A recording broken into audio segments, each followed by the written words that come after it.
Operation Hickory, the first combat operation for the 3rd Squadron, 11th Armored Cavalry Regiment. On 7 October, the squadron deploys near Nam Trak along Highway 15. For 2 days, while units comb the area, only minor contact is made with the enemy. On the 3rd day, a resupply convoy arrives with food and fuel for the troops. During the break, troop commanders discuss additional search missions. But heavy sniper fire is suddenly encountered from behind the tree line bordering the command post. As armored vehicles converge on the area, the transfer of supplies is halted. For men and vehicles alike, it's a baptism of fire. The heavy firing continues for 15 minutes before the snipers' guns are finally silenced. The resupply operation moves to a new location, but heavy rains have reduced the terrain to a quagmire.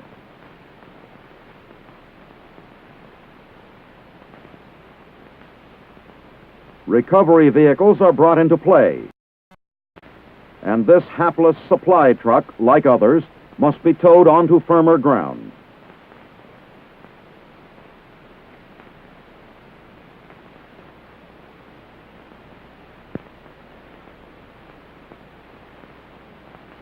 Regrouped in its new location, Operation Hickory prepares to resume its search and destroy mission.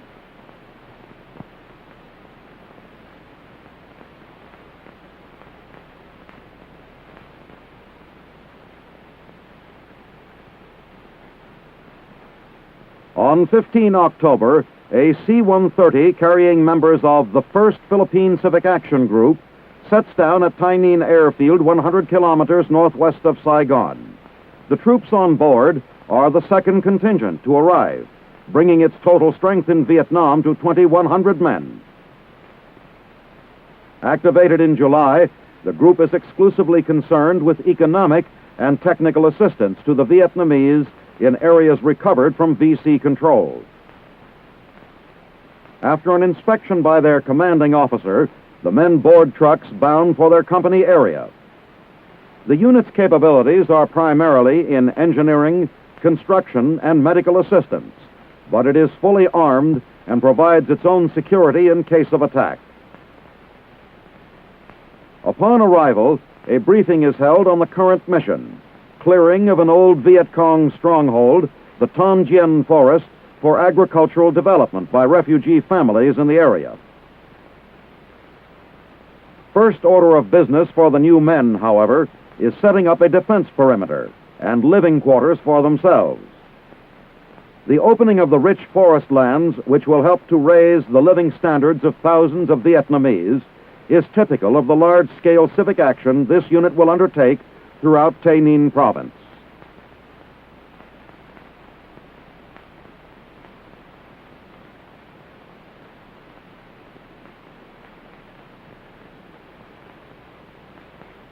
The Matsu Island chain is an integral part of the Taiwan Island complex, stronghold of the Republic of China.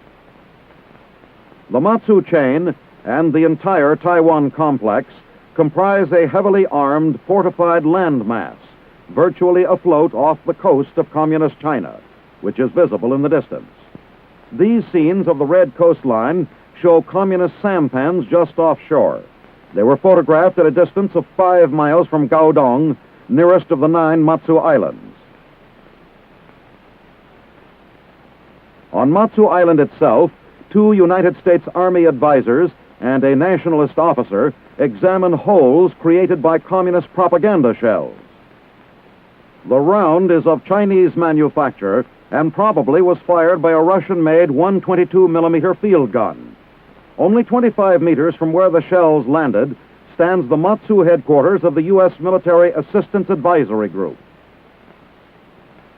MAAG on Matsu is commonly referred to as MDCAT, a contraction of Matsu Defense Command Advisor Team. Some of the team's functions will be explained by its chief, Lieutenant Colonel Charles I. White.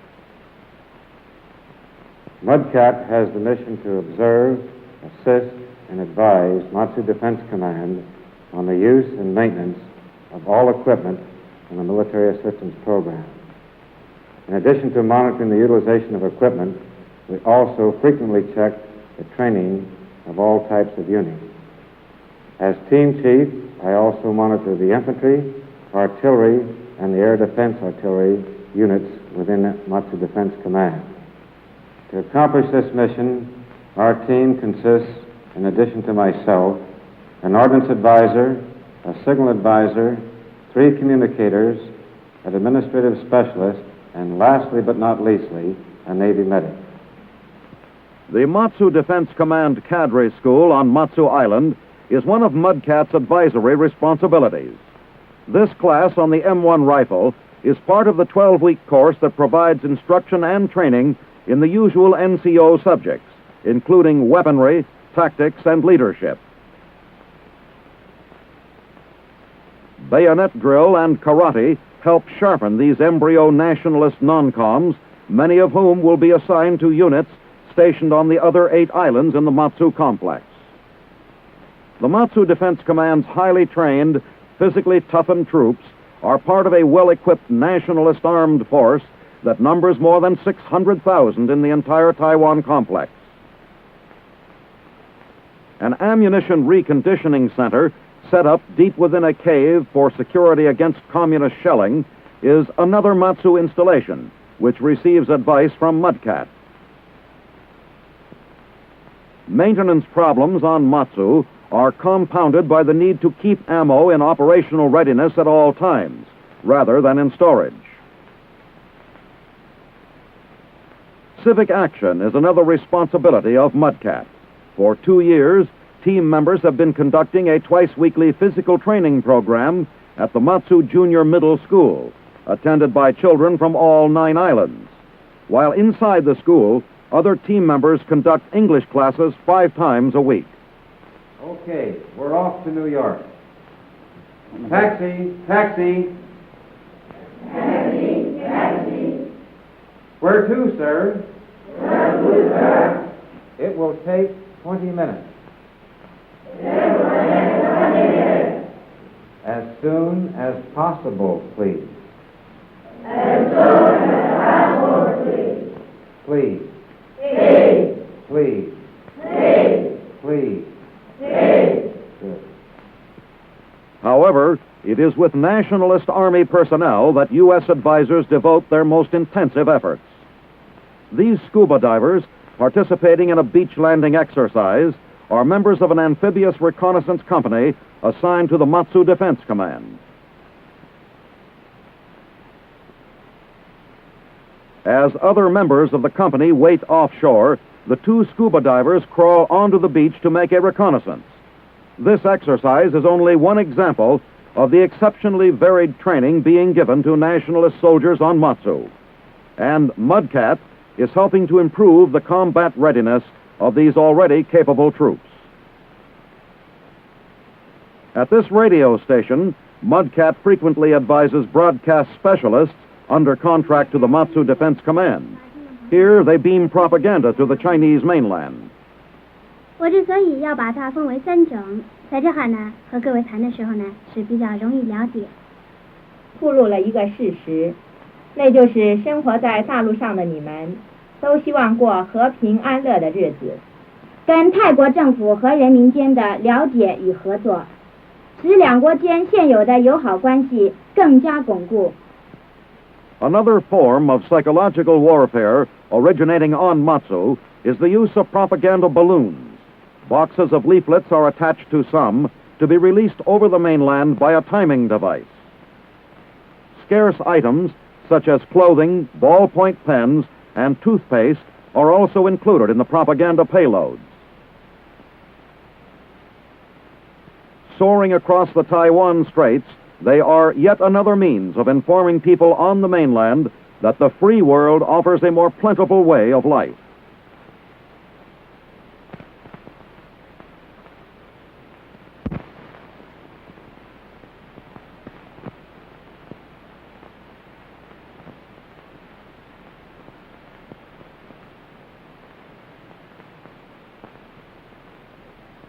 On the afternoon of 17 October, President and Mrs. Johnson arrive at Honolulu International Airport on the first leg of the President's six-nation peace mission to the Far East.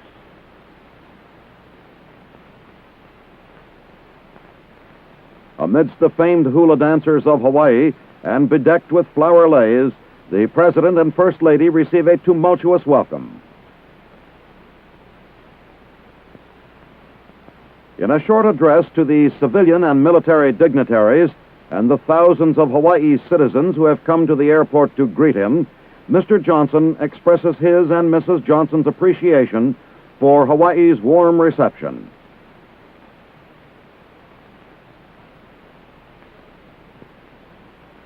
Then the presidential motorcade heads for the East-West Center on the campus of the University of Hawaii. At the government-sponsored Educational Center, President Johnson outlines U.S. foreign policy in Asia and his hopes for the future. I go to Asia with confidence and with hope. Behind the terrible costs of combat and hostility, I believe that a new Asia is gradually coming into its own. The process is slow, but the signs are unmistakable. One after another, the nations of Asia are casting off the splint slogans of earlier narrow nationalism. One after another, the nations of Asia are grasping the realities of an interdependent Asia. Well, what are these realities? That the security of every nation is threatened by an attack on any nation. That national stability and strength can only come through self-help, rigorous planning, hard work, and sacrifice. That political power held by the few and the rich within a nation is power that will not long survive. That lasting national prosperity can only come through full cooperation with one's neighbors, the rich and the poor, the large and the small alike. That no single nation can or should be permitted to dominate the Pacific region. That disputes settled by other than peaceful means are disputes that will remain unsettled. Most important of all, that Asia's destiny lies in the hands of Asians themselves. Sooner or later, the pragmatic and the compassionate spirit of the Chinese people will prevail over outmoded dogmatism. And we in America look to that day with hope and with confidence. And for our part, we shall do what we can to hasten its coming. We shall keep alive the hope for a freer flow of ideas and people between mainland China and the United States, as I have said so recently on so many other occasions. For only through such exchange can isolation be ended and can suspicion give way to trust. We do not believe in eternal enmity. All hatreds among nations must ultimately end in reconciliation. And we heartfully look to the day when the policies of mainland China will offer and will permit such a reconciliation. But we are not prepared to pay for peace the price of freedom. We shall never surrender American freedom or sacrifice the freedom of America's allies in Asia. Early the following morning, 18 October, Mr. and Mrs. Johnson arrive at Hickam Air Force Base and depart for American Samoa. Several hours later, the presidential jet arrives at the Pongo Pongo Airport in the American territory of Samoa. The President and First Lady are met by Territorial Governor Rex Lee, a presidential appointee, as a school band plays Hail to the Chief. Also on hand to greet the President are 20 Samoan tribal chiefs and royal ladies who present shell ulas to the visitors. As the Chief Executive and the First Lady mount the Speaker's platform, almost the entire population of 26,000 is on the scene. The President thanked the Samoans for their loyalty and support. Following the brief address comes the Royal Ava ceremony, in which the juice of a bitter sacred root is sipped by both the High Chief of Tutuila and President Johnson. Pouring off the evil spirit part of the potion, Mr. Johnson drinks to fellowship with the royalty of Samoa. The ta'alolo, or gift-giving ceremony, is next, and precious handmade items are brought forth. Among the exotic presidential gifts is an exquisite handcrafted royal tapa cloth, made from beaten mulberry bark and dyed with root dyes. Native roast pig, the feast dish of the Samoans and other Polynesians, is resplendent on a presentation litter. At the conclusion of the welcoming ceremonies, the Johnsons dedicate a new school, as Lady Bird cuts a garland of flowers, officially opening the new educational facility for the children of American Samoa. Touring the new school, which was named the Lady Bird Consolidated School, the Johnsons observed the latest educational television techniques. Teaching by TV has proven highly successful in Samoa. Most teachers are missionaries. Following their visit to the school, President and Mrs. Johnson depart to continue their tour of the Pacific and Asia. Next stop is New Zealand, 1,600 miles to the southwest.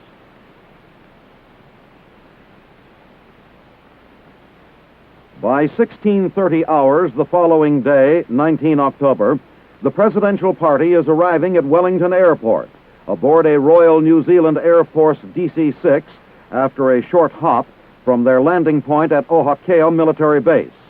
New Zealand's Governor-General, Brigadier Sir Bernard Ferguson, greets the Johnsons. Thousands of New Zealanders turn out for the ceremonies. After a short speech of appreciation, President Johnson inspects the Honor Guard of the Commonwealth. A motorcade carries the presidential party to Government House, where the Johnsons are honored overnight guests of the Governor-General. The following day, 20 October, the President is taken on a ceremonial tour of New Zealand's National War Memorial and Parliament House. En route, some citizens of the British Commonwealth nation express displeasure over the Vietnam War.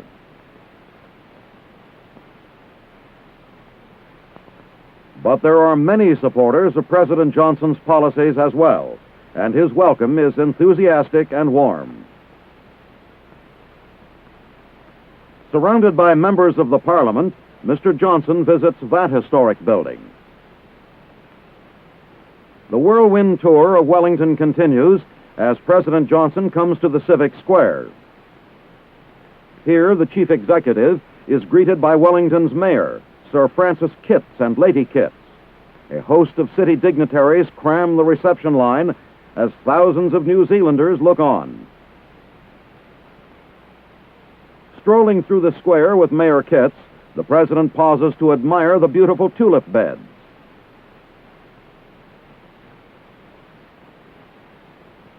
As a military band plays Moon River, the President's visit to New Zealand concludes. The Johnsons board U.S. Air Force One and resume their travels as they head for Australia and the rest of the President's tour of Asia.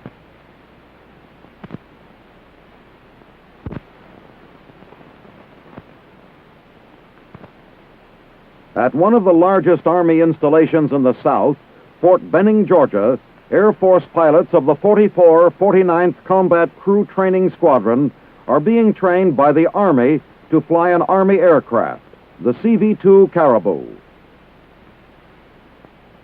This unusual program results from a joint airlift agreement under which the Air Force acquires the Army's entire Caribou fleet, about 130 planes, most of which are located in Southeast Asia. The all-weather Caribou carries about the same load as a C-47 and has a three-man crew, aircraft commander, pilot, and flight mechanic. After this group of Air Force pilots complete the 4-week course, some will become instructors and remain at Fort Benning to train Caribou pilots for the Air Force.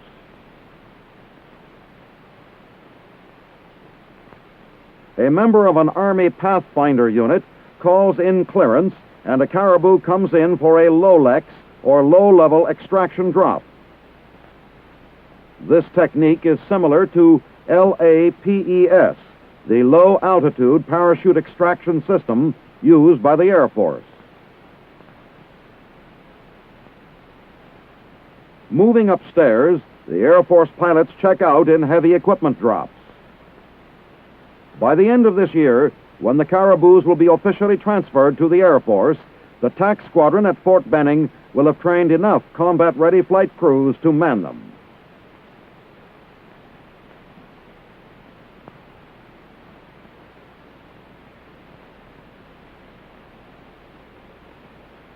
At Fort Belvoir, Virginia, a boat powered by water jet instead of conventional propellers is being extensively tested by the Army Mobility Equipment Center's R&D laboratory.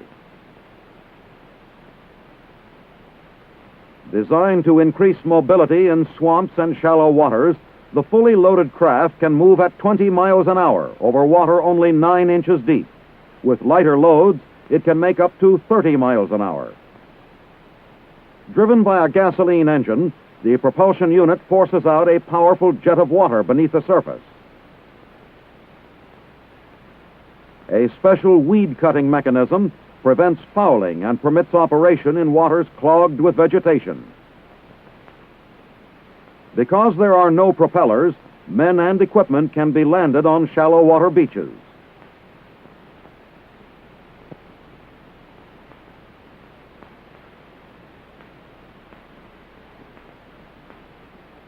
To top it off, the aluminum-hulled craft weighs only 3,400 pounds, light enough for transport by helicopter.